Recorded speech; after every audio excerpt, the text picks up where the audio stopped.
আমি তো সংসার ভেঙে আসছি ওর সাথে বিয়ে হওয়ার জন্য। সে তো নাছর বান্দা, কিছুতেই অনশন ভাঙবেন না। তার দাবি, যেহেতু স্বামী সংসার ছেড়ে চলে এসেছি, ওর আমাকে বিয়ে করতেই হবে। ওর জন্য আমার সাজানো সংসারটা আমি ভেঙেছি। হ্যাঁ ভিউয়ার্স, এমনই এক চাঞ্চল্যকর ঘটনা ঘটে বরিশালে। বিস্তারিত জানুন চ্যানেলটি সাবস্ক্রাইব করে। গেল রবিবার বরিশালের ছেলে পাবেলের বাসায় স্বামী সংসার রেখে চলে আসেন সদ্য বিবাহিত এক নারী। মাস 6 হবে তাদের বৈবাহিক জীবন। বিয়ের পরপরই জীবিকার তাগিদে স্বামী পাড়ি জমান সৌদি আরবে। তারপরে ফেসবুকের মাধ্যমে তার পরিচয় হয় পাবেলের সাথে। কথা বলতে বলতে একটা সময় তাদের সম্পর্ক হয়ে দাঁড়ায় প্রেমিক প্রেমিকার।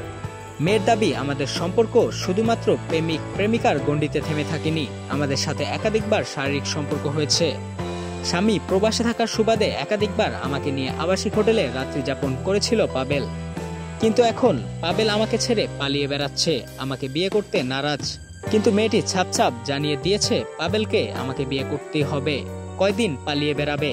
আমি কোনো ভোগের পণ্য নয় যে আমাকে ভোগ করে ছেড়ে চলে যাবে। প্রয়োজনে আমি আইনের আশ্রয় নিতে বাধ্য হব। আর এই বিষয়টি কেন্দ্র করে পুরো এলাকা জুড়ে একটি উত্তপ্ত পরিবেশ সৃষ্টি হয়েছে। তো ভিউয়ার্স, আপনাদের কি মনে হয়, একটি মেয়ের সাজানো সংসার কি এভাবে ভেঙে দেওয়া উচিত হয়েছে পাবেলের? আপনাদের গুরুত্বপূর্ণ মতামত অবশ্যই কমেন্ট সেকশনে জানাবেন।